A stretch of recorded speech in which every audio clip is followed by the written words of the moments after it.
ఇప్పుడే జీ5 app download చేయండి. చూడండి మీ ఫేవరెట్ టీవీ షోస్ ఎప్పుడైనా ఎక్కడైనా. ఈ ప్రాబ్లంకి న్యాయమే పరిష్కారం.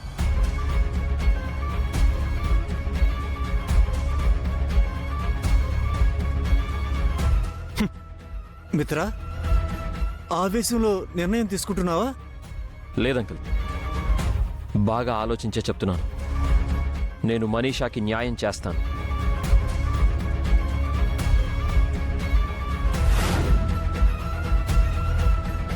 వద్దు మిత్ర, న్యాయం చేస్తానంటే మీ నాన్నగారు ఒప్పుకోరు. లక్ష్మి అస్సలు ఒప్పుకోదు.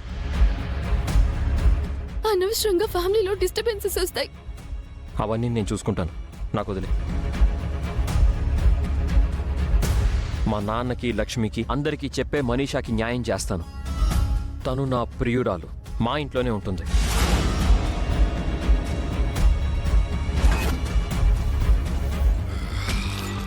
అలా జరగదు మిత్ర, నాకు న్యాయం జరగదు. ఎన్నోసార్లు పీటల దాకా వచ్చిన పెళ్లి,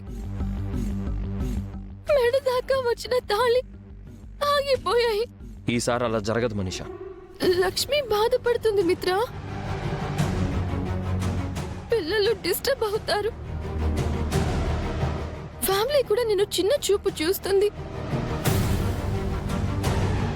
పబ్లిక్ నిన్ను గౌరవించరు. మీడియా నిన్ను బలి పశువుని చేస్తుంది. నేను చెప్తే అర్థం చేసుకుంటుంది. ఫ్యామిలీకి కూడా నేను చెప్తాను. నెమ్మదిగా పిల్లలు కూడా అలవాటు పడతారు. ఇక పబ్లిక్, మీడియాని నేను కేర్ చేయను. బాగా ఆలోచించు మిత్ర. అబార్షనే కరెక్ట్ ఏమో. నా వల్ల అందరూ బాధపడడం ఎందుకు? ఆ బాధ నేను ఒక్కదాన్ని పడతాను. నువ్వైనా ఎందుకు బాధపడాలి మనీషా? నా వల్ల నువ్వెందుకు శిక్ష అనుభవించాలి? నా పరువు, గౌరవం కోసం నీ ప్రాణాలను కూడా కేర్ చేయట్లేదు. నా గురించి నువ్వింత ఆలోచించినప్పుడు నీ గురించి కూడా నేను ఆలోచించాలి కదా. నా కోసం ప్రాణాలైనా ఇచ్చే ప్రేమ నీకుంది. ఆ ప్రేమకి అన్యాయం చేయలేను. అలా అని నువ్వు లక్ష్మి కూడా అన్యాయం చేయకూడదు మిత్ర. మీ ఇద్దరికీ న్యాయం చేయడం కష్టంగానే ఉంటుంది. అర్థం చేసుకుంటే అందరం బాగుంటాం. లక్ష్మి అర్థం చేసుకుంటుందని అనుకుంటున్నాను.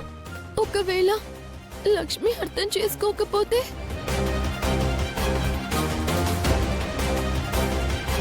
మీ నాన్నగారు ఒప్పుకోకపోతే? ఫ్యామిలీ అంతా నీకు ఎదురు తిరిగితే?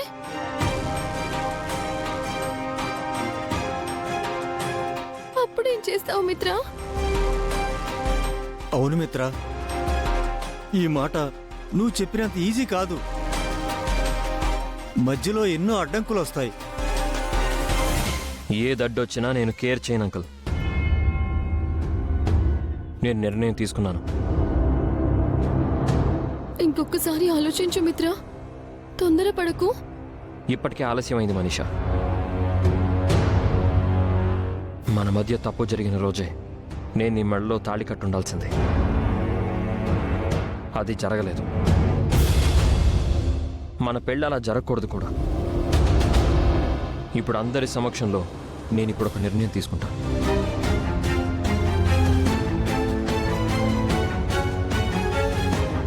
పద, ఇంటికి వెళ్దాం.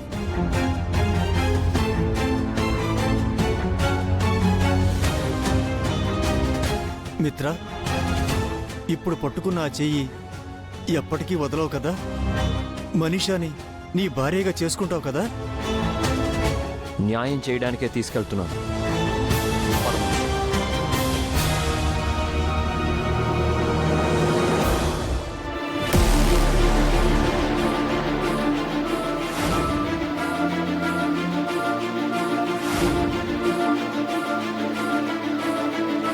ఏంటి దీక్షితులు గారు మీరు చెప్పేది? నేను చెప్పేది కఠినంగా ఉన్నా మిత్ర జీవితంలో అతిపెద్ద పెనుమార్పు సంభవించబోతోంది. పెనుమార్పా?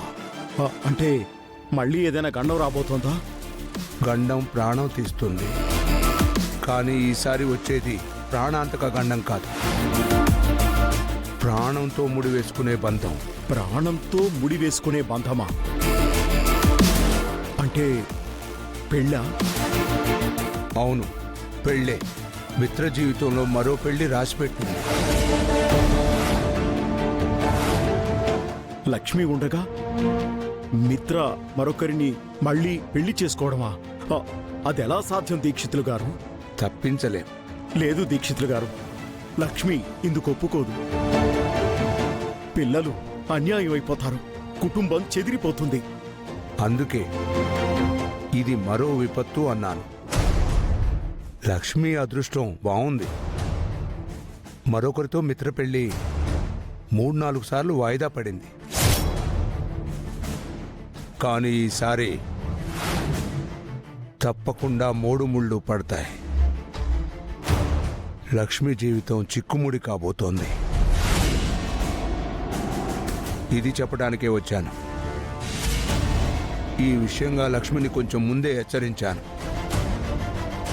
తన చెల్లి జీవితంలో కూడా మరో విపత్తు రాబోతోంది. ఏ రకంగా చూసినా మీ కుటుంబం సుడిగుండంలో చిక్కుకోబోతోంది. పరిష్కారం అయితే నా చేతుల్లో లేదు. ఆ కాలమే సమాధానం చెప్పాలి.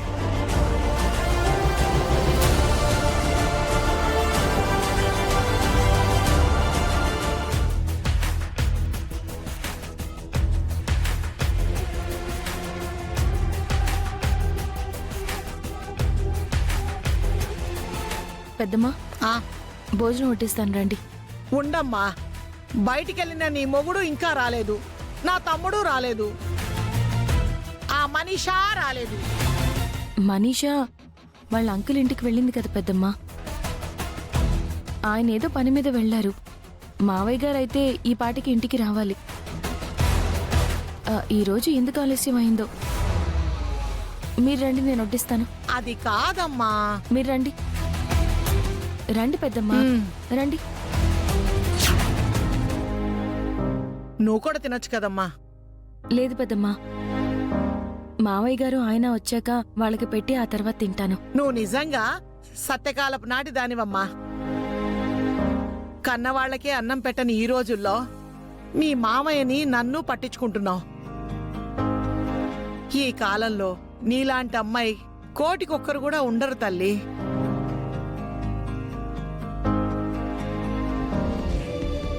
మావయ్య గారు, ఇంత ఆలస్యం అయిందేంటి? రండి, భోజనం వడ్డిస్తాను. వద్దమ్మా, ఆకలిగా లేదు. ఆకలిగా లేకపోవడం ఏంట్రా? రోజు భోంచేసే కదా నిద్రపోతావు. పాపం, నువ్వు వస్తే వడ్డిద్దామని లక్ష్మి ఎదురు చూస్తోంది. జీ5 యాప్ డౌన్లోడ్ చేసి అన్ని ఎపిసోడ్స్ పూర్తి ఉచితంగా చూడండి.